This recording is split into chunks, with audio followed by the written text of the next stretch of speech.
Si c'est que tu as déjà ouvert Adobe Illustrator à la maison, il t'est forcément déjà arrivé une fois l'impression de ressentir comme quoi tu ne te sens pas vraiment à l'aise avec le logiciel lorsque tu vas aborder un projet, que ce soit un projet personnel ou bien encore un projet pour un futur client avec lequel tu veux travailler.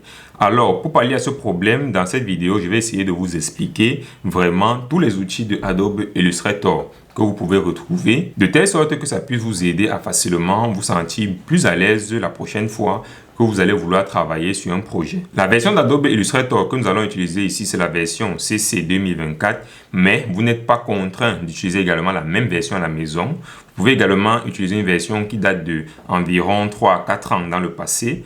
Et ça pourra également faire l'affaire parce que je pense que les outils n'ont pas trop changé entre ces versions-là et la version actuelle. En plus de ça, aujourd'hui, j'ai une petite annonce à vous faire également. Désormais, vous pouvez m'envoyer toutes vos créations graphiques par mail. Je vais mettre le mail en description pour que vous puissiez facilement le copier. En fait, lorsque vous allez m'envoyer vos créations graphiques par mail, j'aurai la possibilité de les critiquer afin de donner un peu mon avis, comment vous pouvez par exemple les améliorer ou bien changer un peu les approches de design que vous avez réalisé au niveau de vos créations.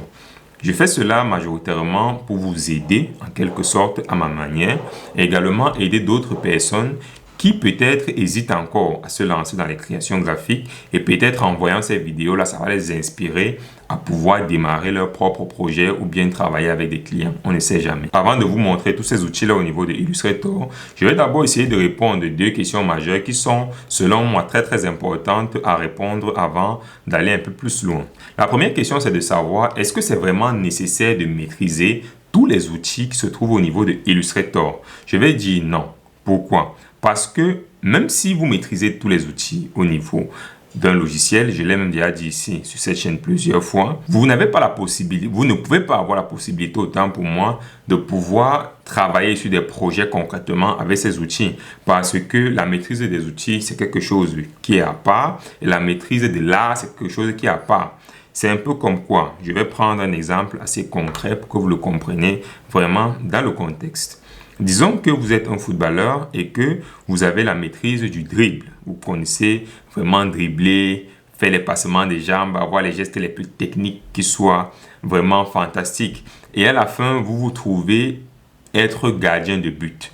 Est-ce qu'en étant gardien de but, ces dribbles-là vont vous servir réellement? Je ne pense pas. Pourquoi? Parce que toute cette connaissance-là ou bien tous ces outils que vous avez à disposition ne sont pas adaptés au poste ou bien au projet que vous êtes en train de réaliser. Ok? Donc, prenez la peine d'apprendre les outils, mais également ne vous focalisez pas sur la maîtrise de tous les outils de manière obligatoire parce que ce n'est pas une obligation vraiment de maîtriser tous les outils. Personnellement, je ne maîtrise pas tous les outils. J'ai juste des connaissances, je vais dire primaires sur certains outils et des connaissances avancées sur d'autres outils que j'utilise beaucoup plus dans mon quotidien de graphiste designer. Donc, prenez ces conseils-là un peu au sérieux lorsque vous allez apprendre les différents outils qui se trouvent au niveau de Illustrator. Sur cette question s'ajoute la deuxième question de savoir sur quel outil donc se focaliser. C'est que apprendre tous les outils n'est pas vraiment nécessaire. Comme je vous l'ai dit, pour vous focaliser sur des outils précis, vous devez penser en termes de projets que vous voulez réaliser. Le monde du graphisme, comme vous le savez, c'est un monde qui est tellement vaste. Moi, quand j'ai débuté dans le graphisme, je ne m'imaginais pas que à l'intérieur, il y avait plusieurs autres petits sous-branches qu'on pouvait voir. Donc, de votre côté, essayez de partir, par exemple, sur Internet, vous faites de la recherche, vous tapez graphisme, ça va vous sortir toutes les différentes filières qui sont disponibles dans le graphisme. Et entre autres, vous pouvez retrouver, par exemple, le logo design. On va souvent parler ici là de création de marque ou bien d'identité de marque. Vous allez voir le packaging design, vous allez voir le e-book ou bien catalogue design. Vous allez également voir la branche des illustrations, des dessins proprement dit. On parle souvent ici d'art digital ou bien de création digitale en fait. Donc, vous allez voir ici vraiment la filière dans laquelle ou bien la qualité de projet que vous allez aborder en tant que designer graphique. Et c'est en fonction des différents projets que vous allez aborder que vous allez maintenant choisir des outils qui vont vous aider au quotidien dans ces projets-là. Et surtout, ne faites pas comme des francophones qui réfléchissent à droite, comme on le dit souvent, qui veulent tout apprendre et devenir des généralistes. Parce qu'ici, sur le long terme, ça va vous biaiser vraiment la carrière. Donc, sans toutefois tarder, on va essayer de lancer notre logiciel sur notre écran pour commencer déjà à apprendre les différents outils dont on va voir aujourd'hui. Aïe aïe aïe, ces logiciels, tu les installes, mais tu ne sais pas comment le logiciel fait pour se réinstaller. Je parle comme ça des antivirus bizarres. Alors que je n'ai cliqué sur aucune publicité en ligne. Bon, je vais lancer l'enregistrement là et on va commencer directement avec nos différents outils. Vous allez remarquer qu'au niveau de Illustrator, il y a environ 28 outils. Donc, c'est sur cette base qu'on va se concentrer le plus. Avant de commencer à aborder les différents outils, on va d'abord venir cliquer ici pour que vous ayez un aperçu de tous les différents outils qui sont disponibles sur Illustrator. Donc, ici, là, on a classé ces outils-là en catégories. Vous avez notamment la catégorie sélection, la catégorie dessiner, qui regroupe les outils qui vont vous aider réellement à réaliser des dessins au niveau de Illustrator. Et également la catégorie type, qui est une catégorie que j'aime bien, qui va vous aider majoritairement à pouvoir faire des manipulations sur les caractères ou bien les textes. Ensuite, il y a la catégorie peindre, qui va vous aider pour les remplissages des formes. Et aussi la catégorie modifier, majoritairement pour les transformations des différentes formes que vous allez réaliser. Bon, naviguer, c'est plus une question de comprendre comment déplacer les éléments au niveau de votre interface. Donc, on va recliquer ici pour que cette fenêtre-là disparaisse. On va commencer par le tout premier outil, qui est l'outil le plus utilisé, qui est l'outil de sélection. Cet outil-ci permet simplement de sélectionner les éléments sur votre interface de travail. Supposons par exemple ici que voici l'élément qui est là. Quand vous prenez cet outil et vous cliquez sur l'objet, ça le sélectionne. Quand vous cliquez ailleurs, ça désélectionne l'objet de manière automatique. Vous pouvez déplacer un objet avec cet outil. Vous pouvez également faire des transformations manuelles avec cet outil. Ok, vous pouvez également faire des rotations et pas mal d'autres choses avec cet outil. Il y a également la possibilité de travailler sur les angles des différentes formes avec cet outil-ci. Donc, comme vous l'aurez remarqué, c'est l'un des outils les plus pratiques que vous allez apprendre sur Illustrator. Et c'est souvent bien de maîtriser également son raccourci clavier qui est V. À côté de cet outil-là, il y a l'outil de sélection directe. L'outil de sélection directe ici permet de déplacer les différents points au niveau de Illustrator. Par exemple, ici, cette forme-ci a environ 1, 2, 3, 4 points. En cliquant là, vous voyez bien les différents points de notre forme. Ce que je vais faire là, c'est zoomer. Et là, vous pouvez voir qu'en sélectionnant là, on peut déplacer le point uniquement de notre forme. Je vais redézoomer là pour que vous voyez bien ce qui se passe. Donc ici, on peut déplacer ce point individuellement par rapport à l'autre. C'est majoritairement à ça que cet outil-ci sert. Ok. Vous avez également la possibilité de sélectionner deux points comme ceci et les déplacer également en même temps.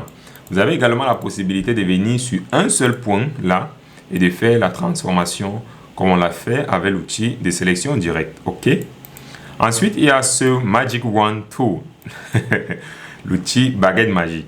Cet outil permet de sélectionner les entités de mêmes caractéristiques au niveau de Illustrator. Par exemple, ici, je vais créer une autre forme avec les mêmes propriétés que celle-ci. Si, par exemple, je prends notre outil de Magic Wand là, et je clique là, ça va sélectionner ces deux éléments-ci en même temps. Pourquoi? Parce que ces deux éléments-ci ont des mêmes propriétés ou bien des propriétés similaires qui sont leurs couleurs. Donc, si jamais vous avez plusieurs couleurs au niveau de votre interface Illustrator et vous voulez sélectionner ces éléments-là en même temps, utilisez votre outil baguette magique. Ensuite, il y a l'outil lasso. L'outil lasso, comme son nom l'indique, ça permet de sélectionner les éléments qui se trouvent à l'intérieur du lasso. Par exemple, ici, si on veut sélectionner cette zone-ci, on va faire comme ça. Et tous les éléments qui seront dans le lasso seront sélectionnés. Vous avez remarqué ici, ça va sélectionner ce point et ce point. Il y a également la possibilité de faire cela sur une plus grande échelle, comme ceci. Vous avez remarqué ici, ça a sélectionné un seul point. Par contre, ici, ça a sélectionné deux points. Ce qui fait qu'en tout, on a 3 points. Ça, c'est le travail de l'outil lasso. Ensuite, on a l'outil que les graphistes raffolent et adorent beaucoup, l'outil baguette magique. Cet outil-ci permet vraiment de presque tout faire dans Illustrator et de dessiner des formes assez complexes qui ne sont pas répertoriées dans le catalogue des formes génériques de Illustrator. Et à chaque fois que vous utilisez l'outil plume, ça va vous générer des différents points qu'on appelle des points d'ancrage. À part des points straight comme ça, vous avez également la possibilité de créer des béziers en maintenant le clic enfoncé comme ceci, puis vous maintenez le clic enfoncé et ça va créer des sortes de courbures comme ceci. C'est un outil vraiment qui est très utilisé lorsque vous réalisez des illustrations ou bien des logos au niveau de Illustrator. Ensuite, on a son cousin là, qui est l'outil pour générer des courbes. J'utilise beaucoup ce logiciel-ci en anglais, c'est pour ça que ces noms-là m'échappent un peu en français. Donc, c'est l'outil Courbure. Ici, ça va vous permettre de générer des courbes sur Illustrator sans toutefois maintenir le clic enfoncé. Donc, par exemple, ici, c'est que vous voulez générer une courbe en 3 points. Vous allez placer le premier point là, placer le deuxième point. Et lorsque vous allez placer le troisième point, vous voyez déjà qu'il y a une courbe qui est générée de manière automatique. Et ensuite, pour fermer cette courbe-là, vous venez cliquer là et ça ferme notre courbure. Et ça vous donne une forme vraiment assez complexe qui a des courbes vraiment parfaites. Ok. Ensuite, nous avons l'outil Type Tool, l'outil de texte pour générer nos textes. Cet outil nous permet de créer des zones de texte simplement au niveau d'Illustrator. Par défaut, Illustrator ajoute ce qu'on appelle des lorem ipsum. Des lorem ipsum, c'est simplement des textes qui sont générés au niveau de Illustrator qui ne veulent rien du tout. Hein. J'ai déjà essayé de comprendre cette langue, mais à chaque fois, je me retrouve vraiment perdu dans cette histoire-ci. Et à côté, là, vous avez la possibilité de venir changer leur taille et vraiment de changer également même leur police si vous voulez. À côté de l'outil texte, on a l'outil des traits. Cet outil permet simplement de générer des traits en maintenant un clic enfoncé, puis arrivé à la destination, vous allez lâcher et ça va générer le trait de manière automatique. Par exemple, ici, si je clique à côté, vous allez remarquer que le trait n'existe pas.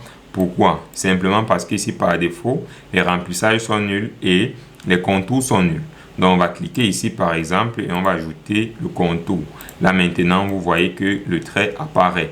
Vous pouvez toujours venir ici, commenter l'épaisseur de votre trait que vous avez tracé en question.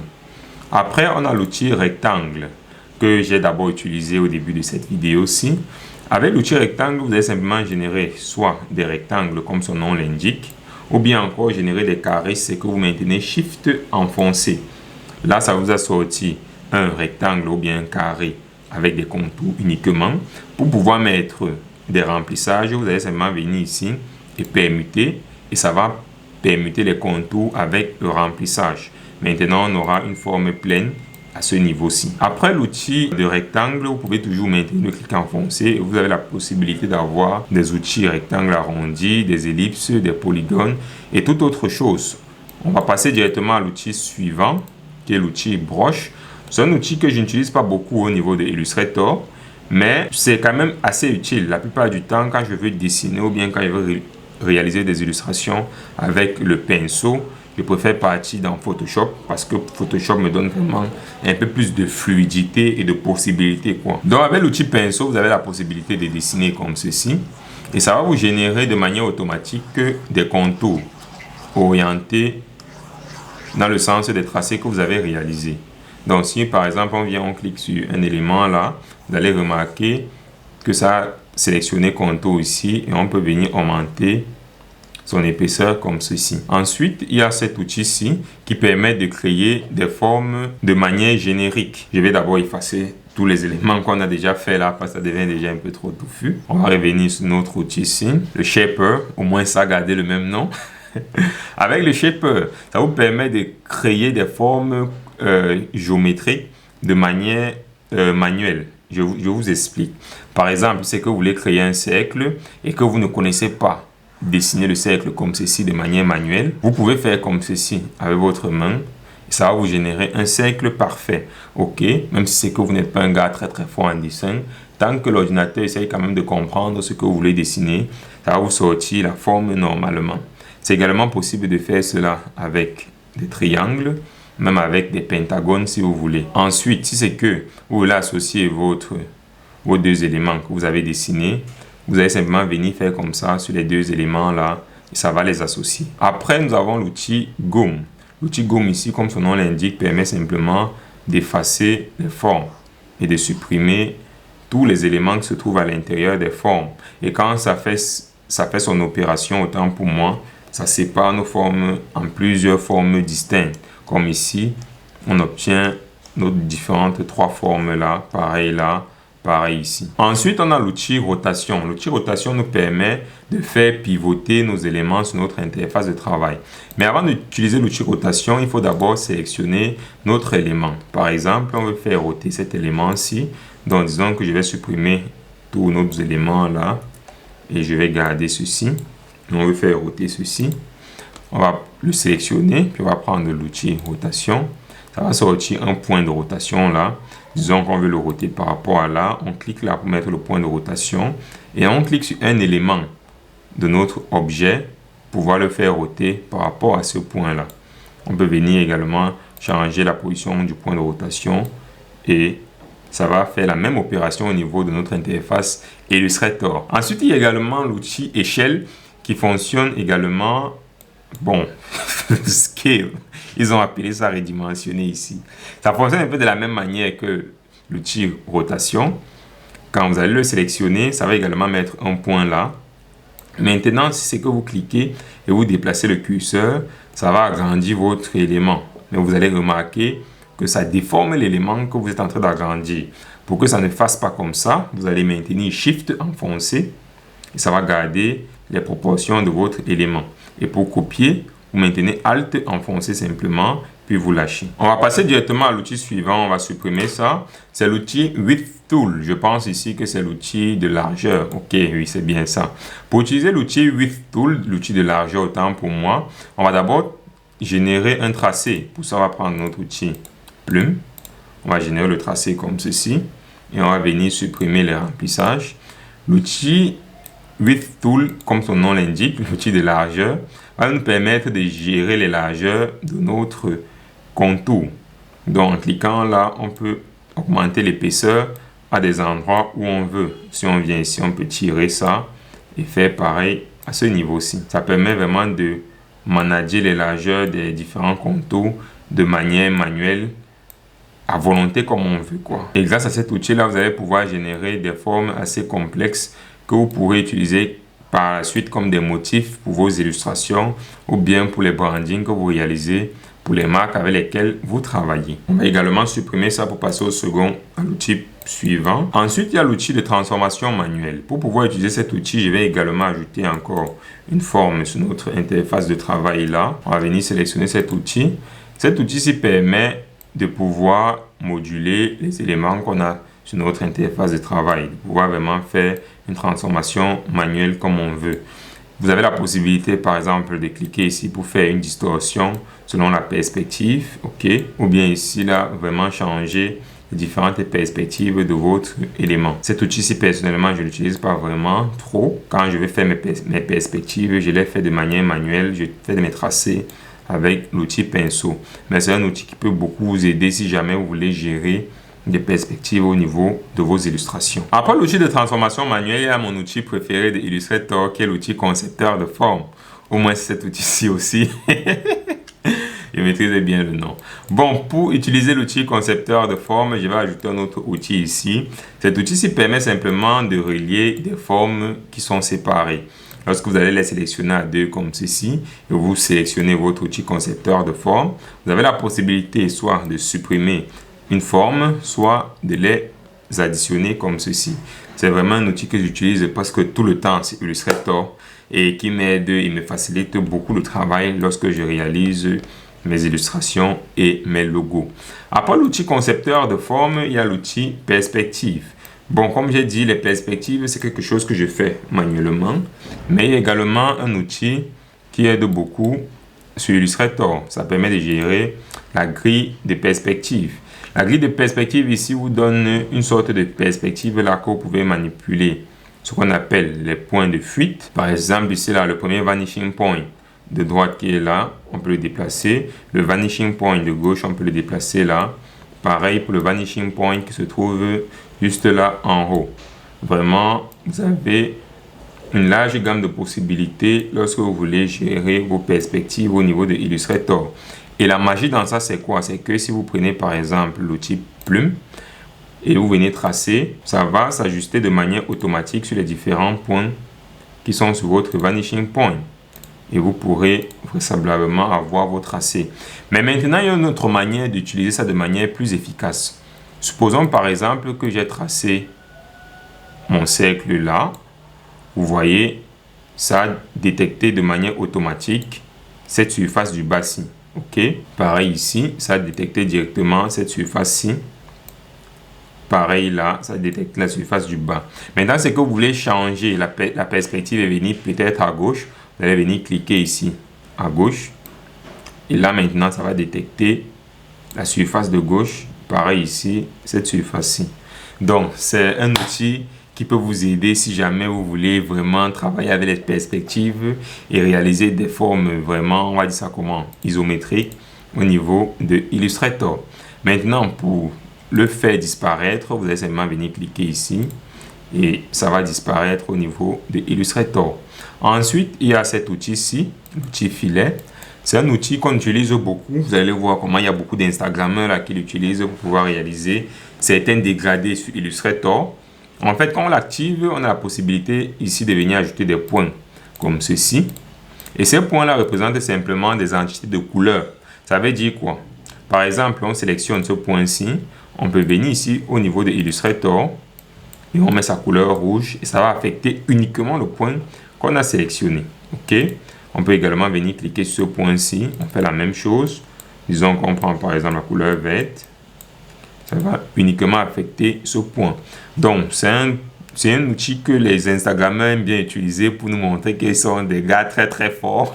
Et pour utiliser cet outil, vraiment, il faut comprendre ce qu'on appelle la terminologie des couleurs, la psychologie des couleurs et aussi comment l'harmonie des couleurs, je vais dire ça comme ça, comment les couleurs fonctionnent entre elles. Parce que pour vous dire vrai, c'est que vous ne comprenez pas comment les couleurs fonctionnent entre elles, vos mélanges seront bizarres. À côté de lui, il y a son petit frère qui est l'outil dégradé qui permet simplement de générer des dégradés. Bon, on va prendre l'outil de sélection directe. On va par exemple sélectionner ceci et on va prendre notre outil dégradé. Si on vient là, on clique dessus, ça va générer directement le dégradé. Et là, on a la possibilité de modifier la tolérance de notre dégradé. On peut venir aussi ici et déplacer ça. Et ici, pour déplacer également le dégradé qu'on a créé. Ok? Là, on a également la possibilité de faire pivoter notre dégradé. Bref, on a une large gamme de manipulations possibles pour notre dégradé. À côté de cet outil dégradé, il vient souvent avec cette fenêtre-ci où vous pouvez venir changer les différentes couleurs de votre dégradé si vous voulez. Ok? Et ajouter également d'autres points à volonté. C'est un peu comme ça qu'on utilise cet outil dégradé au niveau de Illustrator. Ensuite, il y a l'outil mesurer qui permet simplement de mesurer. Ok? Il ne sert pas grand-chose. Il cache l'outil pipette qui est plus utile que lui. L'outil pipette ici permet de venir sélectionner les couleurs au niveau de notre interface de travail. Je vais d'abord fermer ça. Par exemple, si on veut prendre cette couleur-ci, on va cliquer là. Ça va sélectionner directement cette couleur-là. On peut aussi venir cliquer là et ça va sélectionner la couleur. Et vous allez remarquer, Illustrator ne se contente pas de prendre la couleur, mais il prend également les propriétés. Par exemple, ici, en cliquant, ça a pris les contours directement. Mais en cliquant ici, ça a pris uniquement la couleur. C'est un peu à ça que la pipette sert. Nous sommes déjà presque à la fin des différents outils à voir sur Illustrator. On va venir déjà supprimer tout ce qu'on a déjà créé là pour pouvoir avancer. Ensuite, à côté de l'outil pipette, on a l'outil de dégradé de forme. Pour pouvoir utiliser cet outil là, vous avez besoin de deux formes au niveau de votre interface Illustrator. Par exemple, on va générer ces formes là. Et vous avez la possibilité, avec cet outil-là, de créer ce qu'on appelle des dégradés de forme. Je vais l'utiliser pour que vous compreniez facilement. Donc, on va sélectionner cet outil, puis on va venir cliquer là, et ensuite on va cliquer ici. Et ça va générer un dégradé de forme. Ok? On a la possibilité de maintenir Alt enfoncé et de cliquer pour pouvoir changer nos paramètres. Par exemple, ici, je peux mettre 100. Je vais cliquer sur Aperçu pour que ça affecte. Je valide OK. Maintenant, on peut également toujours affecter ce truc-ci en venant par exemple prendre notre outil de sélection directe comme ça et on déplace là et vraiment on a notre mobilité. On peut également venir là changer la couleur de notre dégradé de forme là pour avoir un effet assez intéressant au niveau de Illustrator. Personnellement, je n'ai vraiment jamais utilisé cet outil-ci pour pouvoir travailler sur un projet, mais je me dis que peut-être ça peut être utile pour réaliser certaines choses assez créatives dans vos futurs projets. À côté de lui, il y a également cet outil-ci qui permet de générer des motifs de manière automatique au niveau de Illustrator. Par exemple, c'est que vous voulez ajouter des motifs répétés, vous allez venir, il fonctionne beaucoup avec cette fenêtre de forme de motifs, si autant pour moi. Disons qu'on va prendre un motif par défaut que Illustrator nous propose et on veut l'ajouter. Vous allez simplement maintenir votre clic enfoncé comme ceci et ça va générer ces motifs de manière automatique. Ça permet vraiment de gagner en temps lorsqu'il y a un motif répété que vous voulez faire au niveau de Illustrator. C'est un peu comme si vous avez pris un pinceau et vous dessinez, mais à la place du trait, c'est plutôt les motifs répétés qui apparaissent au niveau de votre interface. Il nous reste encore 5 outils à voir au niveau de notre interface Illustrator. Cet outil vous permet de générer des grilles. Personnellement, je n'ai pas un fichier Excel pour vous faire une démonstration, mais en fait, grâce à cet outil-là, vous pouvez générer des grilles de statistiques et représenter de manière visuelle les différentes informations que vous avez recueillies au niveau de votre fichier Excel. On pourra le voir peut-être dans une autre vidéo avec un peu plus de détails. Ensuite, il y a cet outil ici qui vous permet de gérer vos plans de travail. Par exemple, si vous voulez changer la dimension de votre plan de travail comme ceci et aller sur un mode de paysage, ça permet de le faire assez facilement. On travaille également beaucoup avec cette fenêtre-ci lorsqu'on gère notre interface de travail. Par exemple, en cliquant sur plus ici, ça va générer un plan de travail similaire au précédent. Et ensuite, on a cet outil tranche. Cet outil tranche-ci, je pense qu'on l'utilise beaucoup plus pour ceux qui font des représentations web. Par exemple, ici, lorsque vous l'utilisez, ça génère des repères de manière automatique. Et grâce à ces repères-là, vous pouvez venir, par exemple, ici, placer directement vos différentes formes. OK? On peut cliquer là pour augmenter notre remplissage au niveau de Illustrator. Personnellement, c'est aussi un outil que je n'utilise pas beaucoup ici, donc je vais pas aller trop en profondeur sur cet outil ici. Ensuite, il y a l'outil de la main qui est très utilisé. Ça permet de déplacer toute votre interface de travail. Vous m'avez sûrement déjà vu faire ça plusieurs fois au niveau de Illustrator. Et enfin, l'outil Zoom qui permet de zoomer et de dézoomer votre interface de travail. Laissez-moi un Illustrator is Magic en commentaire ce que vous avez apprécié cette vidéo. Et maintenant, c'est que vous voulez aller un peu plus en profondeur et comprendre ces outils pour pouvoir les utiliser sur vos projets personnels ou encore sur des projets pour des clients. Vous pouvez me contacter directement via mail ou encore via le lien que j'ai mis en commentaire pour discuter avec moi en chat. Et là, je pourrais vous former sur ces différents points-là. Vous pouvez également regarder cette vidéo où je vous présente un projet que je réalise en détail sur Illustrator.